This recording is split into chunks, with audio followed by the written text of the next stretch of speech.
Welcome to This Explainer. Today, we're diving straight into 3 chilling true stories that reveal the incredibly dark, twisted reality of private investigation and dangerous obsession. Honestly, if you think you know how the world of surveillance works, you're about to have your expectations completely shattered.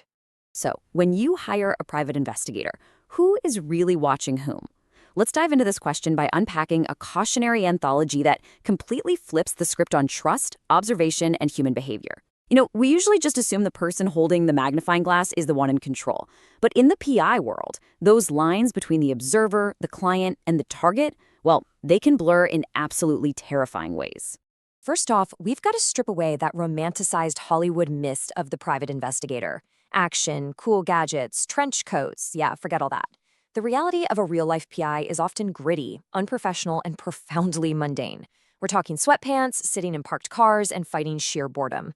Well, until it suddenly isn't boring at all, and things take a really dark turn. Tale 1. The Wealthy Stalker.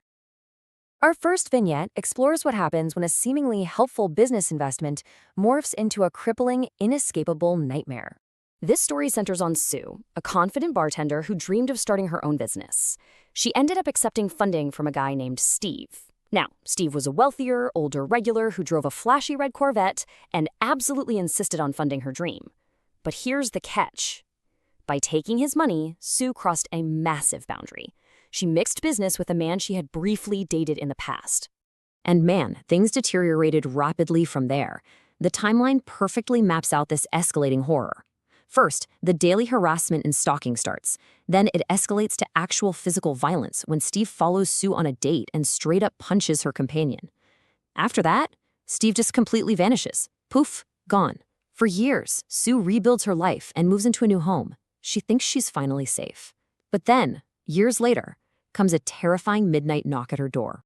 Terrified, she hires a real private investigator who tracks this midnight stalker from her house straight into a heavily wooded area. So, what was waiting for the PI inside that abandoned shed in the woods? I promise you, the discovery was almost too twisted to believe.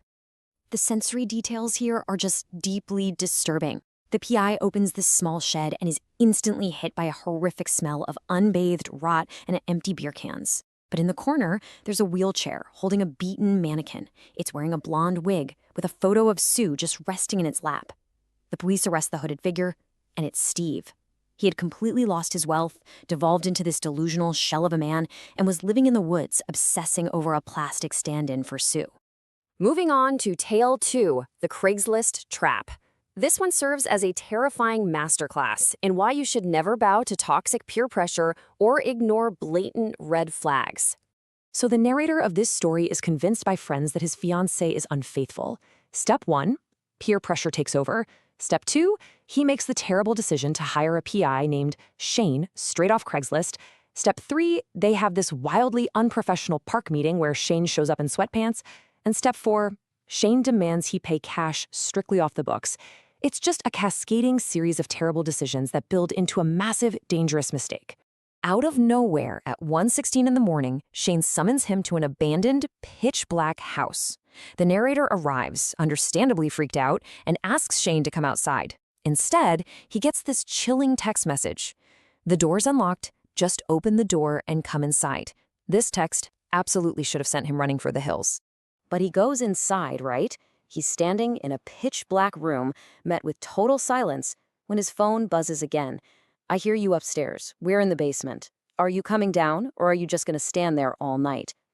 Standing at the edge of a dark abyss with every single alarm bell in his head screaming, this aggressive follow-up text finally snaps him out of his poor judgment. He quietly sneaks out, runs to his car, and flees this obvious setup. Then, he gets this final, sickening message. "Good for you, buddy. Take care." Honestly, my stomach drops just thinking about it. This confirmed that Shane wasn't a PI at all. He was a predator setting a literal trap on Craigslist. Let's look at Tale 3, the Delusional Date. Our final story explores the vulnerability of modern dating and features a brilliant but terrifying bait and switch. Picture it, 2020, pandemic dating. A woman is just trying to connect after the lockdowns and goes on a few casual dates with a guy named Wade. But something just felt off. She correctly trusted her gut when his vibe felt wrong, and the relationship mutually fizzles out. Simple enough, right? Wrong. Weeks later, she is plunged into total paranoia. A gray SUV with dark-tinted windows appears outside her home. Then, that same SUV is parked right next to her at the grocery store. She sees a tall man with slicked-back hair just staring at her. It gets worse. The man watches her from inside a coffee shop during a date with a new guy named Paul. The police finally confront the man in the gray SUV outside her house, and the shocking reveal is he is a licensed private investigator. Someone had actually hired this guy to track her every move. Talk about a massive invasion of privacy. So, who was the real threat waiting in the state park woods? Because weeks later, while she's hiking with her new boyfriend Paul, that exact same sickening feeling of being watched returns. The threat wasn't the private investigator at all. Wade suddenly sprints out of the woods, screaming about unfaithfulness and trying to grab her. Keep in mind, they only had a few casual dates. Thankfully, Paul tackles him to the ground and physically fights him off. And this perfectly illustrates the twist of the story. The perceived threat was the creepy private investigator in the SUV. But the actual savior, also the PI. He realized his client, Wade, was dangerously unstable and actually went to the police. His testimony is what ultimately helped secure the restraining order against Wade. The guy she thought was hunting her actually saved her. Lessons in trust and intuition. So, the crucial point is, what can we actually learn from these 3 harrowing encounters with the dark side of observation? These vignettes serve as a powerful reminder. Never ignore your initial gut feeling about a person's vibe. Seriously, do not let toxic peer pressure dictate your actions in a relationship. Establish firm boundaries and avoid mixing business with brief romances. The big takeaway here, ignore red flags at your own physical peril. Don't push aside glaring warning signs just to be polite. We lock our doors to keep monsters out, but what happens when we are the ones who invite them in? I'll leave you with that final, unsettling thought to ponder the next time you decide to ignore your instincts and let a stranger into your life. Thanks for tuning into this explainer.